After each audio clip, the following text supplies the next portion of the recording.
And when you're next to me, something I can feel so real.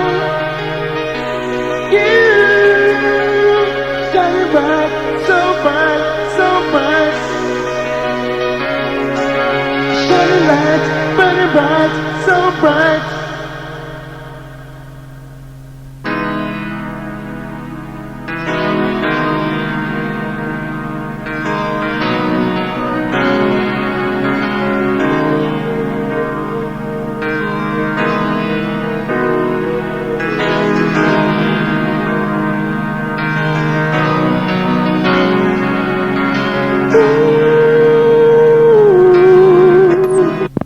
Listen, baby, I gotta get next to you, yeah.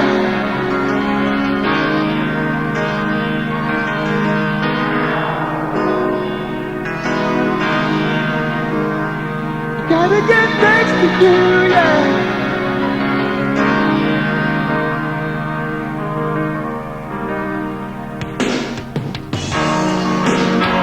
Like an angel in the night, you came and rescued me. Kiss me, set me free from the darkness.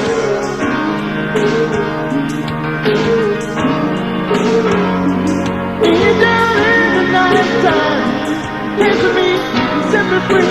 Kiss me from that misery, yeah.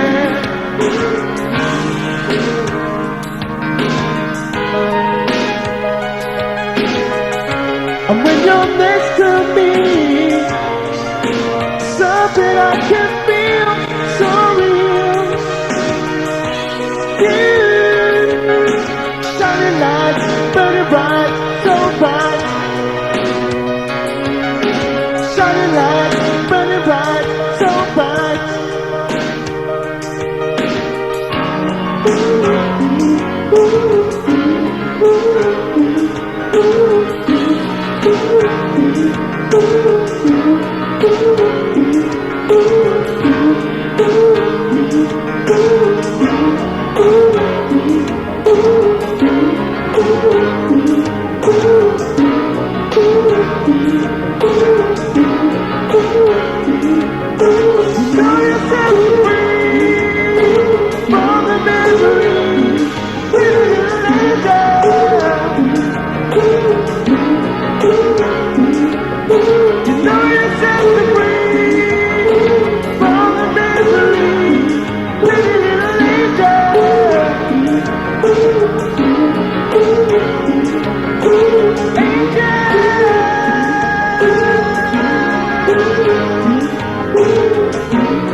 Shalom Mishpachah, and welcome to Hebrew Bible Secrets with your host, Rabbi Jeremy Beaton, Chief Rabbi. We are reading today from the book of Romans, starting at chapter 11. But first, I just want to show you the books we're reading from today. The first book is The Hidden Truth, Hebraic Study Scriptures, New Testament, New Covenant. And the second book is The Hidden Truth, Hebraic Scrolls, Tanakh, with commentary. Okay, so both of these books have been transliterated from the Hebrew back to the English by Rabbi Simon Ataf Hakoim, with extensive footnotes. So please buy these books for more study. So without further ado, Romans chapter 11 verse 1. 1. I say then, has Elohim cast away his people? Elohim forbid. For I also am a Yashuli of the seed of Abraham, of the tribe of Benjamin. 2.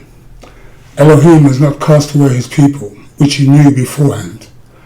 Do you not know what the writing said of Eliyahu, Elijah, how he makes intercession to Elohim against Israel, saying, 3. Yahweh, they have killed your prophets and dug down your altars, and I am left alone, and they seek my life. 4. But what was the answer of Elohim to him? I have reserved for myself 7,000 men who have not bowed down the knee to Baal. 5. Even so then, at this present time also, there is a remnant according to the election of favour. 6. And if by favour, then it is no more of works, otherwise favour is no more favour. 7. What then? Israel has not obtained that which she seeks for, but the chosen has obtained it, and the rest were hardened. 8. As it is written, Yahweh has given them the Ruach, spirit of slumber, eyes that they should not see, and ears that they should not hear, to this day. 9. And David said, let their table be made a snare, and a trap, and a stumbling block, and a recompense to them. 10. Let their eyes be darkened, that they may not see, and bow down their back always. 11. I say then, have they stumbled, that they should fall? Elohim forbid, but rather through their fall rescue is come to the Gentiles, to provoke them to jealousy. 12. Now if the fall of them be the riches of the world, and the diminishing of them the riches of the Gentiles, how much more their fullness? 13. For I speak to you Gentiles, inasmuch as I am the emissary of the Gentiles, I magnify my office. 14. If by any means I may provoke to emulation them which are my flesh, and might rescue some of them. 15. For if the casting away of them be the reconciling of the world, what shall the receiving of them be, but life from the dead? 16. For if the first fruit be set apart, the lump is also set apart, and if the root be set apart, so are the branches. 17. And if some of the branches be broken off and hanging, and you, being a wild olive tree, were grafted in among them, and with them partake of the root and fatness of the olive tree. 18. Do not boast against the branches, but if you boast, you do not bear the root, but the root bears you. 19. You will say then, the branches were broken off and hanging, that I might be grafted in. 20. Or because of their unbelief they were broken and hanging on. But you stand by faith. Be not arrogant, but fear. 21. For if Elohim spared not the natural branches, take heed lest he also spare you not. 22. Behold therefore the goodness and severity of Elohim on them which fell, severity, but toward you goodness, if you continue in his goodness, otherwise you indeed shall be cut off and removed. 23. And they also, if they stay not in unbelief, shall be grafted in and repaired, for Elohim is able to graft them in again. 24. For if you were cut out of the olive etz tree, which is wild by nature, and were grafted contrary to nature into a good olive etz tree, how much more shall these, which be the natural branches, be grafted into their own olive etz tree? 25. For I would not, brothers, that ye should be ignorant of this mystery, lest ye should be wise in your own conceit, that a partial hardening has happened to Israel, until the Melech ha-Goyim, fullness of the Gentiles, has come in. 26. And so all Israel shall be rescued, as it is written, they shall come out of Sion, the rescuer, and shall turn away wickedness from Yaakov. 27. For this is my covenant to them, when I shall take away their sins. 28. As concerning the Besorah, they are enemies for your sakes, but as touching the election, they are beloved for the Avot, fathers' sakes. 29. For the gifts and calling of Elohim are without irrevocable. 30. For as you in times past have not believed Elohim, yet have now obtained loving kindness through their unbelief. 31. Even so have these also now not believed, that through your loving kindness they also may obtain loving kindness. 32. For Elohim has concluded them all in unbelief, that he might have loving kindness upon all. 33. Of the depth of the riches of the wisdom and knowledge of Elohim, how unsearchable are his judgments, and his ways past finding out. 34. For who has known the mind of Yahweh, or who has been his counselor? 35. Or who has given to him, and it shall be recompense to him again. 36. For of him, and through him, and to him are all things, to whom be glory forever. Amen. Okay, so that now brings us to the end of Romans chapter 11. So let's go back and have a look at some of the footnotes in Romans chapter 11. Okay, so the first footnote we have is in verse 1. I say then, has Elohim cast away his people? Elohim forbid. For I also am a Yashreeli, of the seed of Abraham, of the tribe of Benjamin. So let's have a look at this, of the tribe of Benjamin. So Paulus asserts Yahweh has not cast his people Israel. He is speaking about Yehudah and Benjamin, presently in the land. They are saved if they obey the Torah. Okay, so let's go to the next footnote, which is in verse 2. Elohim has not cast away his people, which he knew beforehand. Okay, let's have a look at this, which he knew beforehand. So quoting from Psalm 94:14. Okay, let's have a look at Psalm 94:14. Okay, let's go to the next footnote, which is in verse 3. Yahweh, they have killed your prophets. Okay, they. Let's have a look at this. So the term they is for the 10 tribes of Israel. It was they who killed the prophets. Elijah was sent to the 10 tribes in the north. Remember the showdown with the prophets of Baal and King Achab. Okay, so let's go to the next footnote, which is in verse 4. But what was the answer of Elohim to him? I have reserved for myself 7,000 men who have not bowed the knee to Baal. So let's have a look at this, not bowed the knee to Baal. So righteous men from the house of Judah. Okay, righteous men from the house of Judah. So let's go to the next footnote, which is in verse 6.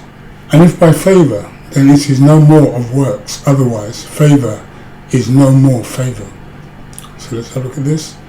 So the manuscripts do not have these words, but if it be of works, then it is no more favour, otherwise work is no more work. Okay, let's go to the next footnote, which is in verse 8.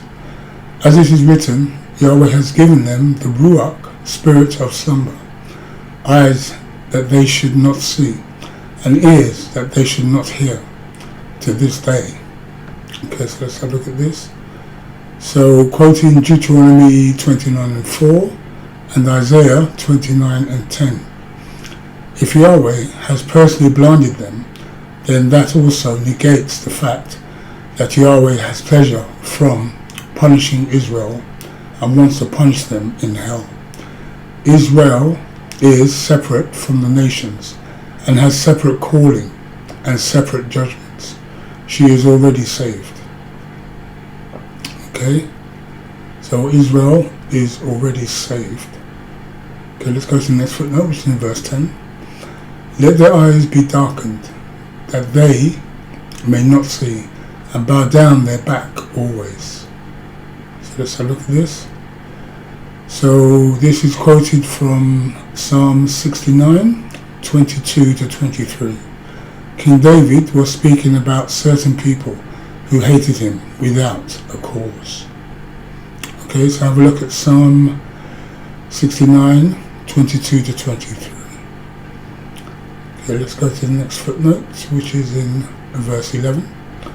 I say then, have they stumbled that they should fall? Elohim forbid, but rather through their fall rescue is come to the Gentiles, to provoke them to jealousy. Okay, let's have a look at this. To provoke them to jealousy. So Yahweh's plan allows Gentiles to come in, but that does not mean that Hebrew Israel will go to hell, even though they follow the Torah and believe in Yahweh.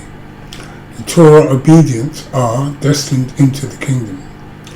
The rest of the world is not destined to heaven. This is the false theology parading in many churches. Israel will be saved via the same covenant made at Mount Nebo, Deuteronomy 29:1. Yahweh will resurrect them back. See footnote Ezekiel 37:3. Okay, so Deuteronomy 29:1.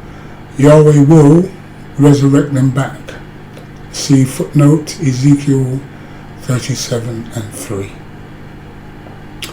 Okay, let's go to the next footnote, which is in verse 16. For if the first fruit be set apart, the lump is also set apart, and if the root be set apart, so are the branches. Okay, let's have a look at this. So the use of branches here is applicable to Judah, including Benjamin. But in its wider context, can also apply to the house of Israel. So Paulus here says that the returning Gentiles, the lost sheep of the house of Israel, are also branches, but albeit wild ones. We must remember that the term branches applies to all 12 tribes, the two divided houses of Israel, that were being reunited. But Paulus's usage here determines the context as he switches in and out of the text. Okay, so let's go to the next footnote, which is in verse 17. And if some of the branches are broken off and hanging, okay, so look at this, broken off and hanging, they are wounded and not entirely broken off the tree. Okay, so they are wounded and not entirely broken off the tree. Okay, and we have a continuation. And you, being a wild olive tree, were grafted in among them. So let's have a look at this. Among them. So we have here, these were grafted in among them, not replacing them, as they are wounded and hanging, meaning Judah is still on the tree. Okay, so we have another continuation. And with them partake of the root and fatness. So let's have a look at this. So the fatness of the olive tree are the increases that can only come from within Israel's right to her relationship with Yahweh. The increase was conditional upon obedience. Whenever Israel obeyed Yahweh, he set his increases upon them tremendously. But when they disobeyed the Torah, he punished them also. Okay? So he set his increases upon them tremendously, but when they disobeyed the Torah, he punished them also. Okay, so we have one more continuation of the olivet tree. So let's have a look at this. So the Gentiles that are grafted back are the northern tribes of Israel, returning to Torah, known as the house of Israel. Paulus identifies the returning Gentiles as wild olive tree branches, being grafted into the natural olive tree, all 12 tribes. He says, we have become partakers of the root and fatness of the olive tree.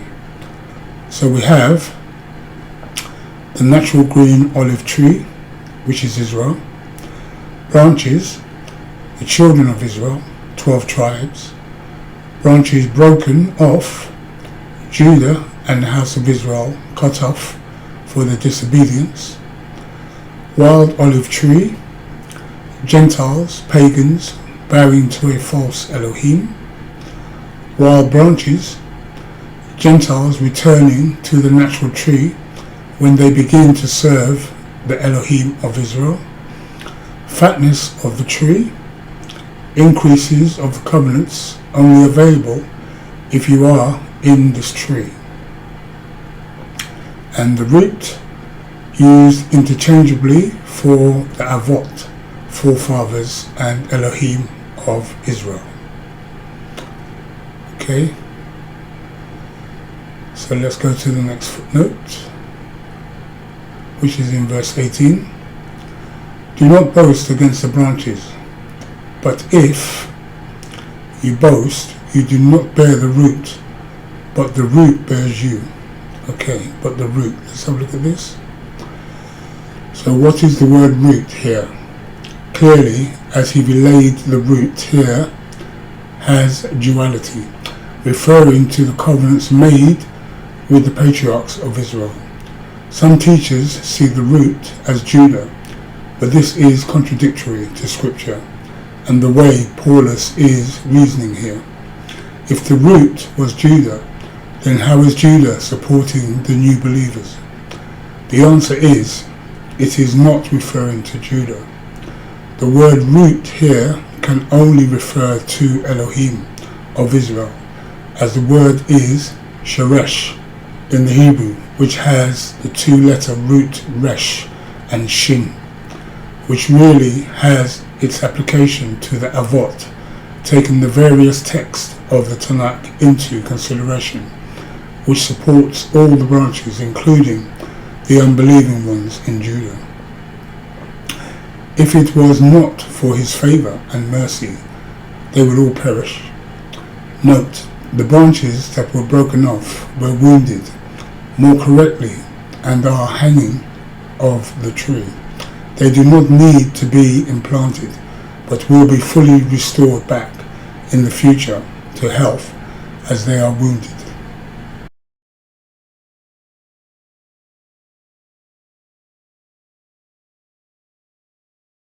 The Greek word here being ekleo, Strong's 1573, suggests strongly not an entire break, but only a wounded state. So it would be correct to say they were wounded and are still attached to the tree. They are also saved through the covenant. If you check the Greek word for removal in a comparison study, which is ekopto, G1581, this means a cut and removal, while the word used above is not cut and remove, but break and hanging. The Greek word 1575, ekleo. This truth is not understood by believers yet, but with this text it will reach out to many. Okay, so let's go to the next footnote, which is in verse 21. For if Elohim spared not the natural branches, so let's have a look at this, natural branches. So we have here, Paulus again identifies the branches as 12 tribes. But if the root was Judah, then how can it be broken off and yet be self-supporting? This clearly shows us that the root is a person, Laha Sharesh, not the persons in the tree, but the root is what identifies the branches. For without the root, there is no identification. So here it can only refer to Abraham. Okay, so we have a continuation. So take heed lest he also spare you not. So let's have a look at this. So stern warning for those who believe once saved is always saved, even if they are living in sin or in a backslidden state. Yahweh is able to cast out people and cut them off if they do not turn back from their unbelief back to the Torah. Okay, go to the next footnote, which is in verse 22. Behold, therefore, the goodness and severity of Elohim on them which fell, severity, but toward you goodness, if you continue in his goodness. Otherwise you indeed shall be cut off and removed. Okay, otherwise you indeed shall be cut off. Let's have a look at this. So the word in the Greek here is kahi, Strong's 2532, which is an emphatic statement suggesting that you, 10 tribes of Israel, will go back to your cut-off status, while remembering Judah was never cut off, but had a precarious situation with Yahweh. They had a good relationship at times, and at times a very difficult relationship, like a dripping wife in a house who is always quarrelling with her husband, but the wife is still in the house and still quarrelling, therefore not cut off, if you understand the analogy. So let's go to the next footnote, which is in verse 23. And they also, if they stay not in unbelief, shall be grafted in and repaired. For Elohim is able to graft them in again. So this is Paulus's analogy of Judah, is not a statement applicable to all of Judah, as many in Judah were righteous people back at that time. All those who obey the Torah will be in the kingdom. Yahweh does not blind people, then send them to hell. This is a popular error. His blinding was for a purpose, and those blinded are already saved. Please note, Joseph did not reveal himself to his brothers, but did he refuse to feed them in Egypt. Okay, so let's go to the next footnote, which is in verse 25. For I will not, brothers, that ye should be ignorant of this mystery, lest ye should be wise in your own conceit, that a partial hardening has happened to Israel, until the Melech ha-Goyim, fullness of the Gentiles, has come in. So let's have a look at this. So this is the mystery that the Ephraimites are returning and are being grafted in. The fullness of the Gentiles is the same prophecy that was given to Ephraim with the benediction of Jacob in Genesis 48:19 to become many Gentile nations. Okay, so have a look at Genesis 48:19. Okay, so let's go to the next footnote, which is in verse 26. And so all Israel shall be rescued. Okay, let's have a look at this. So Indeed, all the Hebrew people will be saved who call upon the name of Yahweh or are keeping Torah today. Okay? So, indeed, all the Hebrew people will be saved who call upon the name of Yahweh or are keeping Torah today. Okay, let's go to the next footnote, which is a continuation. As it is written, they shall come out of Sion, the rescuer, and shall turn away wickedness from Yaakov. Okay, let's have a look at this. So all Israel is marked to be saved. See our footnotes in Ezekiel chapter 37 in the Hidden Truths Hebraic Scrolls Tanakh edition. Okay, so let's go to the next footnote, which is in verse 27. For this is my covenant to them, when I shall take away their sins. So let's have a look at this. So Paulus quotes from Isaiah 27 and 9 and Jeremiah 31, 33 to 34. So have a look at Isaiah 27 and 9 and Jeremiah 31, 33 to 34. Okay, so let's go to the next footnote, which is in verse 29. For the gifts and calling of Elohim are without irrevocable. Okay, so let's have a look at this. So the calling and rescue of Israel cannot be changed, no matter what the church thinks or teaches.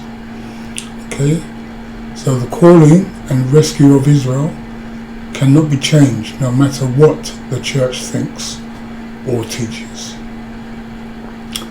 Okay, so that now brings us to the end of Romans chapter 11. So I thank you all for watching, and I hope to see you on the other side.